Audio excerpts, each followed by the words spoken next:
isfine ebaladowa ehel walaalawa enaha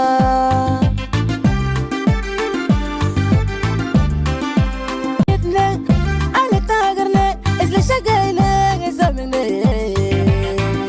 aqraba ehel walaale ashira bayna aba aba uruma ana qablisa ayti wale umut ajal raso iyay un islam ba ena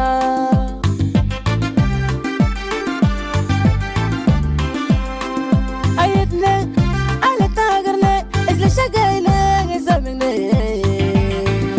aqraba ehel walaale ashira bayna